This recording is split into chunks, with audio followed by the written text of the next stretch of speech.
Watts in my Qatar Airways hand bag. Hi guys, welcome to my YouTube channel. നിങ്ങൾ എൻ്റെ ചാനലിൽ ആദ്യമായിട്ടാണ് നിങ്ങൾ എൻ്റെ വീഡിയോ കാണുന്നതെങ്കിൽ നമസ്കാരം. എൻ്റെ പേര് ബ്ലേസി. ഞാൻ ഖത്തർ എയർവേസിൽ ഒരു ക്യാബിൻ ക്രൂ ആയിട്ട് വർക്ക് ചെയ്യാണ്. ഇപ്പോൾ കുറച്ചായി. അപ്പോൾ അതാണൊരു ചെറിയൊരു മുഖധാര എന്നൊക്കെ പറയണത്. ഇപ്പോൾ ആസ് യൂഷ്വൽ ഞാൻ ഫ്ലൈറ്റ് കഴിഞ്ഞ് ഇപ്പോൾ എത്തിയുള്ളൂ. ഞാനിപ്പോൾ സ്പെയിനിലാണുള്ളത്. ഇപ്പം എത്തി കുറച്ച് നേരമായി. ഞാൻ എത്തിയപാടെ ഒന്ന് റെഡിയായി അടിയിൽ പോയി ബുഫേ ഉണ്ടായിരുന്നു. ബ്രേക്ക്ഫാസ്റ്റ് നല്ല വിശപ്പുണ്ടായിരുന്നു. അപ്പം അടിയിൽ പോയി ഒരു ബുഫേ കഴിച്ച് ഇരിക്കുകയാണ്. ഇപ്പം ഞാൻ വിചാരിച്ചു എന്താ പറയുക ഇപ്പോൾ what's in my Qatar Airways cabin crew hand bag, അതാണ് ഈ സാധനം.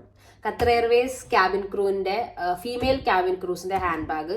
നമുക്ക് യൂണിഫോമിൽ ഇങ്ങനെ ബാഗ് വരുന്നത് 3 തരത്തിലാണ്. ഒന്നീ പെണ്ണുങ്ങൾക്കാണെങ്കിൽ ഒന്നീ ഹാൻഡ് ബാഗ്, പിന്നെ നമ്മുടെ ഒരു ക്യാബിൻ ബാഗ് ഉണ്ട്. നമ്മൾ പാസഞ്ചറായിട്ട് പോകുമ്പോഴും ഫ്ലൈറ്റിൻ്റെ ഉള്ളിൽ അകത്തോട്ട് കൊണ്ടുപോകുന്ന ഒരു ബാഗ് പോലത്തെ നമുക്കൊരു ബാഗ് ഉണ്ട്. പിന്നെ ഉള്ളത് ലേ ഓവർ ഉണ്ടെങ്കിൽ മാത്രം നമ്മൾ കൊണ്ടുപോകണം വലിയ സൂട്ട് കേസ്, കാർഗോയിൽ പോണത്. മെയിനായിട്ട് മാൻഡേറ്ററി ആയിട്ട് നമുക്ക് ഏത് ഫ്ലൈറ്റ് ആണെങ്കിലും ടേൺ അറൗണ്ട് ആണെങ്കിലും ലേ ഓവർ ആണെങ്കിലും, അതൊക്കെ ഞാൻ ഒരു ചെറിയ ഷോർട്ടായിട്ട് പറഞ്ഞത് എന്താണ് ടേൺ അറൗണ്ട് ലേ ഓവർ എന്നൊക്കെ ഉള്ളത്. അപ്പോൾ ഏത് ഫ്ലൈറ്റ് ആണെങ്കിലും മാൻഡേറ്ററി ആയിട്ട് നമുക്ക് കൊണ്ടുപോകേണ്ട ബാഗിൽ ഒന്നാണിത് ഫീമെയിൽ ക്രൂസിന്. ഒന്നിതും പിന്നെ നമ്മുടെ ക്യാബിൻ ബാഗും. അത് ഞാൻ എന്തായാലും ഒരു പ്രാവശ്യം കാണിക്കാം. അപ്പോൾ ഇതാണ് നമ്മുടെ ബാഗ്. ഇതിപ്പോൾ എനിക്കിപ്പോൾ നമുക്കിങ്ങനെ ഓരോ വർഷമല്ല, നമുക്ക് 2 വർഷം 3 വർഷം കഴിയുമ്പോൾ നമുക്ക് ബാഗ് ഇങ്ങനെ കിട്ടും. ബാഗ് നമുക്ക് പുതിയത് കിട്ടും. അപ്പോൾ ഇപ്പം എനിക്ക് ഈ അടുത്ത് കിട്ടിയുള്ളൂ. അതാണ് ഇത്ര സുന്ദര കുട്ടപ്പനായിട്ട് എൻ്റെ ബാഗിൽ ഇരിക്കണത്. അല്ലെങ്കിൽ കുറച്ച് ഇതായിട്ടിരിക്കണമായിരുന്നു. നമുക്ക് ക്രൂ ടാഗും ഇടണം നമ്മൾ ഡ്യൂട്ടിക്ക് പോകുമ്പോൾ. അതും മസ്റ്റാണ്. കാരണം കുറേ പേരുണ്ടല്ലോ ആരാണ് ഇതാന്നൊക്കെ നമുക്കറിയണം. അപ്പോൾ ഓഫ് കോഴ്സ് അത് വേണ്ടതാണ്. കണ്ടാലോ, ലെറ്റ്സ് ഗോ. ഹാൻഡ് ബാഗിൽ എന്തൊക്കെയാണെന്ന് വെച്ചാൽ അത്യാവശ്യം വെയിറ്റ് ഉണ്ട് ഇപ്പോൾ. അപ്പോൾ ആദ്യം നമ്മൾ തുറക്കണം. ലോക്കൊക്കെ ഉണ്ട്, അത് ഞാൻ കാണിക്കുള്ള പ്രൈവസി. പിന്നെ നമുക്ക് ഇങ്ങനെ തുറക്കാം. ഇതിൽ അത്യാവശ്യം കുറച്ചധികം സാധനങ്ങളുണ്ട്. ഞാൻ കാണിക്കണില്ല, കാരണം മീൻസ് കുറേ വെറുതെ ഉള്ള ഐറ്റംസ് ഉണ്ട്. എൻ്റെ ബാഗും കൂടെ ആയതുകൊണ്ടായിരുന്നു. ബട്ട് മാൻഡേറ്ററി ആയിട്ട് നമുക്ക് ക്രൂ നല്ല മട്ടിൽ നമ്മൾ കൊണ്ടുപോകേണ്ട കുറച്ച് കാര്യങ്ങളാണ് ഞാനിതിൽ കാണിക്കാൻ പോണത്. ഓഫ് കോഴ്സ് മെയിൻ ആയിട്ടുള്ള സംഭവം തുടങ്ങാം. ഇതാണ് one of the main thing. ഇതിലെന്താന്ന് വെച്ചാൽ കുറച്ച് കളർഫുൾ ആണ്. അപ്പോൾ ഇതിൽ ആദ്യമായിട്ടെന്ന് വെച്ചാൽ എൻ്റെ പാസ്പോർട്ട് ഉണ്ടാവും. പിന്നെ എൻ്റെ ക്യാബിൻ ക്രൂവിൻ്റെ ലൈസൻസ് കാര്യങ്ങളൊക്കെ ഉണ്ട്. അപ്പോൾ അതൊന്ന്. പിന്നെ വെച്ചാൽ മെയിൻ ഇപ്പോൾ നമുക്ക് ഞാൻ എൻ്റെ വീഡിയോയിൽ കുറച്ച് പറഞ്ഞിട്ടുണ്ടായിരുന്നു. നമുക്കിപ്പോൾ ഹൊറൈസൺ ഡിവൈസ് എന്ന് പറഞ്ഞ് ഒരു ഡിവൈസ് ഉണ്ട്. നമ്മുടെ ഫ്ലൈറ്റ് ഡീറ്റെയിൽസും എല്ലാ കാര്യങ്ങളും നമുക്ക് ഒരു ഫ്ലൈറ്റിന് ഒരു കുറച്ച് മണിക്കൂർ മുന്നേ നമുക്ക് ഇതിലിങ്ങനെ കാണാൻ പറ്റും. അപ്പോൾ ഇതാണിത് ഓരോ ക്രൂവിനും ഉണ്ടാവും. പിന്നെ ബുക്ക്, ക്യൂട്ട് ബുക്ക്. ഇതിപ്പോൾ അത്യാവശ്യം തീർന്നത്. ഇപ്പം എന്താ സംഭവം എന്ന് വെച്ചാൽ നമ്മൾ ഗാലി ആവുകയാണെങ്കിൽ നമുക്ക് ഈ മീൽ കൗണ്ടും അങ്ങനെ എല്ലാ സംഭവങ്ങളൊക്കെ ചെയ്യാൻ വേണ്ടിയിട്ട് ഒരു ബുക്ക്. പേന അങ്ങനെ ഉണ്ടെന്നുണ്ട്. എല്ലാം കൂടി ഞാൻ വിളിച്ചിട്ട് കാണിക്കണില്ല. പിന്നെന്താ, എൻ്റെ പെർഫ്യൂമുകൾ. അത് കുറച്ചധികം ഉണ്ട്. പെർഫ്യൂം എനിക്ക് ഭയങ്കര ഒരു അഡിക്റ്റീവ് എനിക്ക് ഭയങ്കര ഇഷ്ടമുള്ള ഒരു സംഭവമാണ്.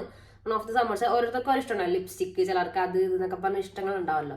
അപ്പോൾ എനിക്കിഷ്ടം പെർഫ്യൂമാണ്. അപ്പോൾ ഞാനിങ്ങനെ കുറച്ചധികം ഇതൊക്കെ ഓരോന്നിൻ്റെ സാമ്പിൾ സംഭവങ്ങളാണ് കേട്ടോ കൊണ്ടുപോകാനുള്ളത്. അപ്പോൾ ഇത് ഓരോന്നിൻ്റെ സാമ്പിൾ കുപ്പികളാണ്. പിന്നെ ജസ്റ്റ് ഒരു ഹാൻഡ് ജെല്ല് പോലത്തെ ഒരു സംഭവം ഉണ്ട്. പിന്നെ ജസ്റ്റ് ഒരു ക്യാൻഡി. നമുക്ക് തായ്ലൻഡിലെ 7-Eleven കിട്ടും ഈ സാധനം. ഇത് കുറച്ചല്ല, ഏതെങ്കിലും ബേസിക് ആയിട്ടുള്ള 2-3 ലിപ്സ്റ്റിക് ഉണ്ടാവും. പിന്നെന്താ, പിന്നെയാണ് മെയിൻ സംഭവം. ഇതിങ്ങനെ തുറക്കുക, ഇങ്ങെടുക്കുക. സ്വർഗം ഗൈസ്, ഇത് കഞ്ചാവൊന്നുമല്ല. ഇനിയിപ്പോൾ കഞ്ചാവ് അടിച്ചിട്ടൊന്നും പറയലട്ടാ. ഇതെന്താ സംഭവം എന്ന് വെച്ചാൽ നമ്മുടെ തായ്ലൻഡുകാരുടെ ഒരു ഹെർബ്സ് പോലത്തെ ഒരു സംഭവമാണ്. തായ്ലൻഡിൽ പോയവർക്ക് മനസ്സിലാവും. ഇതിന്റെ പല കളറുണ്ട്. ഇതിന്റെ ലൈറ്റ് പച്ചയുണ്ട്, ഡാർക്ക് പച്ചയുണ്ട്, പിന്നെ ഇത് അതായത് ഓരോ കളർ ആവുന്നവരും ഭയങ്കര സ്ട്രോങ് ആയിട്ടുള്ള നമ്മുടെ അമൃതാഞ്ജനൊക്കെ പറയൂലേ, അത് തന്നെ സംഭവം. അതിന്റെ പോലത്തെ ഹെർബ്സ് സംഭവമാണ്. എൻ്റെ വീട്ടുകാർക്കും എൻ്റെ കൂട്ടുകാർക്കൊക്കെ ഇപ്പം ഈ സാധനം ഭയങ്കര പ്രിയപ്പെട്ടതാണ്. ഞാൻ എത്തിയില്ലെങ്കിൽ ഈ സാധനം കൊണ്ടുവന്നോ എന്നാണ് ചിലവർ പറയുന്നത് വരെ. അത്രയും പ്രിയപ്പെട്ടതായി മാറി ഇത്. പിന്നെ വേറെ പെർഫ്യൂം മാത്രമേ ഉള്ളൂ ഇതിൽ. Hand cream. നമ്മുടെ എയർക്രാഫ്റ്റ് ലാവണ്ടർ നമ്മുടെ കൈ മിക്കപ്പോഴും ഭയങ്കര ഡ്രൈ ആവും. അപ്പം പിന്നെ അതുപോലെ തന്നെ ഒരു ചെറിയൊരു ലിപ് ബാം.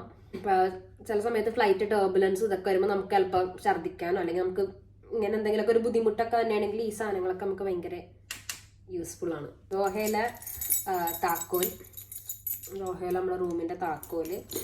പിന്നെ ഇത് നമ്മുടെ ടോക്കൺ ആണ്. ഖത്തർവേ സ്ക്രൂവിന് നമുക്കൊരു നമ്മുടെ വെബ്സൈറ്റിലൊക്കെ ആണെങ്കിൽ നമുക്ക് ഈ ടോക്കൺ വേണം, സേഫ്റ്റി സംഭവങ്ങളൊക്കെ കാണാം. അപ്പോൾ ഈ ടോക്കൺ ഉപയോഗിച്ച് മാത്രമേ നമുക്ക് അതിൽ കയറാൻ പറ്റൂ.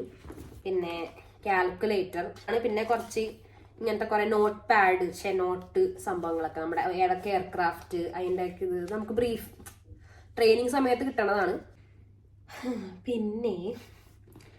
പിന്നെ പാട്ട് കേൾക്കാണ്ട് എനിക്ക് ഒന്നും പറ്റില്ല. അപ്പോൾ എൻ്റെ എയർപോർട്സ് പിന്നെ മിൻറ്റ്. ഇതിനായിട്ട് ഞാനിപ്പോൾ പറഞ്ഞ ഈ സാധനങ്ങളാണ് മെയിനായിട്ട്. നമ്മുടെ പാസ്പോർട്ട്, ലീഗൽ ഡോക്യുമെന്റ്സ്, പിന്നെ ഇപ്പോൾ ഹൊറൈസൺ ഉണ്ട്, പിന്നെ നമ്മുടെ സ്കിൻ കെയർ, പിന്നെ അത്യാവശ്യം മേക്കപ്പ്. ഇതൊക്കെയാണ് ബേസിക് ആയിട്ടുള്ള കാര്യങ്ങൾ എന്തായാലും മാൻഡേറ്ററി ആയിട്ട് വേണ്ടത്. അല്ലാതെ നമുക്ക് എന്താണോ ആവശ്യമുള്ള പേഴ്സണൽ വെള്ളം ഇതൊക്കെ വരുന്നത്. പിന്നെ ബേസിക് ആയിട്ടുള്ള കാര്യങ്ങൾ ഇതൊക്കെയാണ്. ഇനിയും കാണാം. അപ്പോൾ അത്രേ ഉള്ളൂ. ബൈ.